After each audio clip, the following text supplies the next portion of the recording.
نو د قیامت چې کوم علامات دي هغه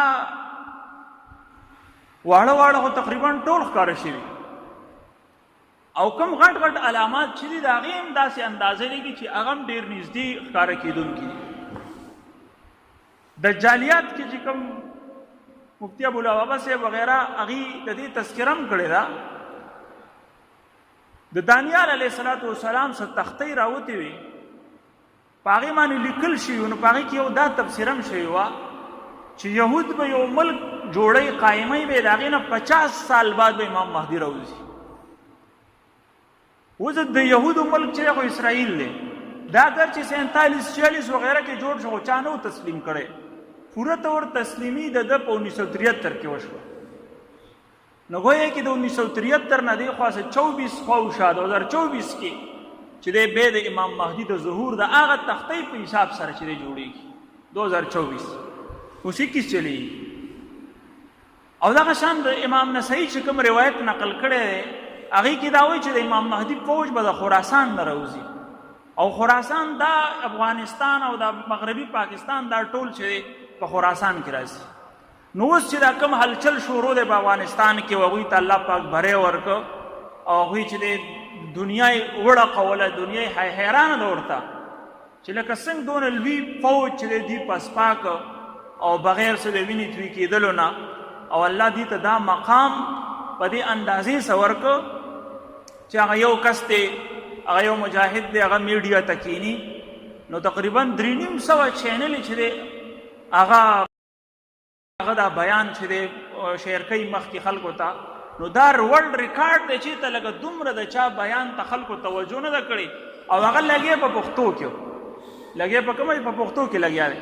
نو ټولو چینلو والا که هغه په امریکا کې او که هغه په چې دی په افریقا کې او که هغه په فرانس کې او که په برطانیه کې د پښتو بیان لګیا دی او خلک چې دی چې ورته څوک پښتون ګوري چې ترجماني موږ ته وکړي څومره مقام یې پښتو ته ورکړه.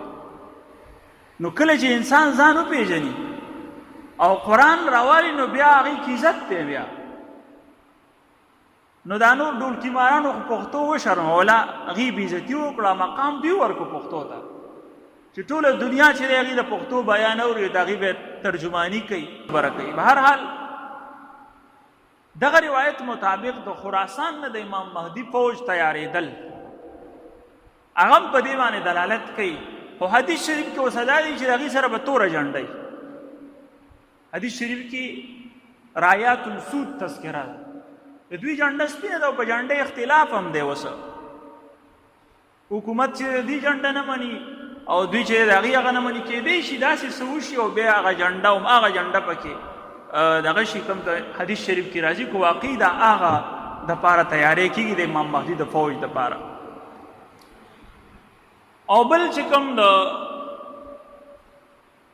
د قسطنطنیه چې کوم د هغې فتح باره کې چې راځي چې دا قسطنطنیه چې کوم دی دا به د کافرانو په قبضه کې لاړه شي دا ترکیه دی او د ترکي چې کومه معاهده په 1923 کې شوې وه هغه هم په 2023 کې ختمېدونکې ده.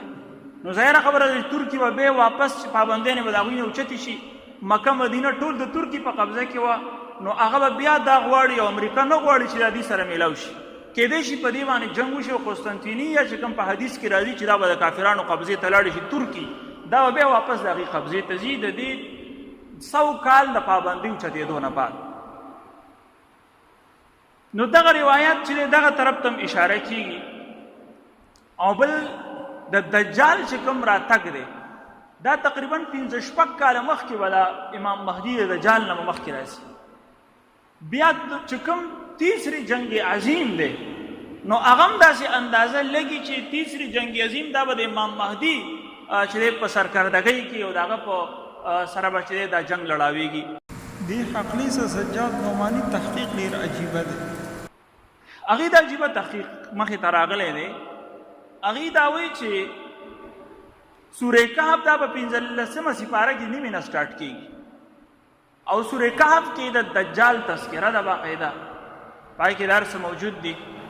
نو دغې نه معلومیږي چې 15مه صدۍ د نیمې نه دجال خروج وشي. هلته 15مه سپاره ده د نیمې نه په نیمه کې د دجال تذکره شروع کېږي.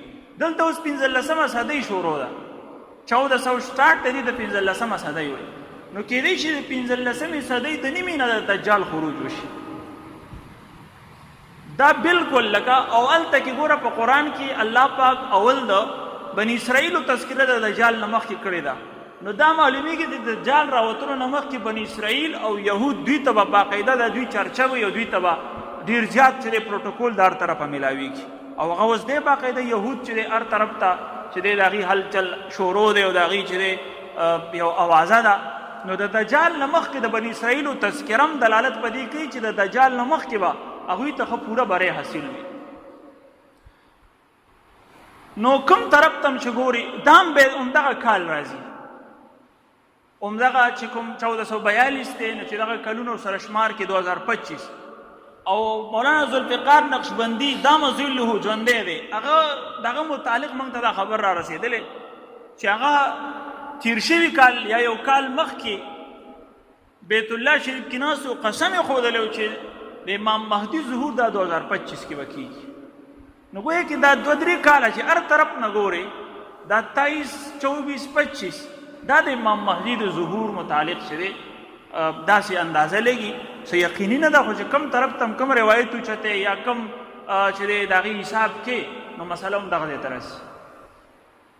نو الله پاک وایي ازفت الازفه او چونکې د امام مهدي ظهور دا د قیامت غټو علاماتو کې دی. ځکه د امام مهدي ظهور نه بعد څه وخت بعد به دجال روزي او بیا د دجال دپاره به عیسی علیه السلام راځي او بیا د عیسی علیه السلام 7 کاله حکمراني کوي. دغه به بالکل صحیح د اسلام او د مسلمانانو چې دی دور وي. د هغې نه بعد به یو بل دور یو سوډانی به راپاسي، د هغه به چې دی پړي ته پوځي او هغه به چې دی ځان سره کسان کي او هغه بیت الله شریف باندې حمله وکړي او بیت الله شریف به راوران کړي. بس دغې نه بعد به چې دی د قیامت چې دی علامې کومې مابقیه دي هغه به وشي او بیا به قیامت راځي.